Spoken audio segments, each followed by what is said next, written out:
Tom's second chance. Tom was known for his quick temper. One day, during a meeting at work, he lost his cool and shouted at a colleague, Sam, over a minor mistake.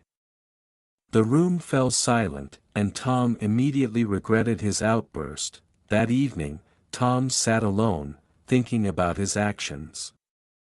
He realized that his anger hurt not only others but himself too. Determined to make amends, he approached Sam the next day and apologized sincerely.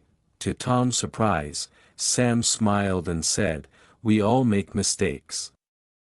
Let's start fresh."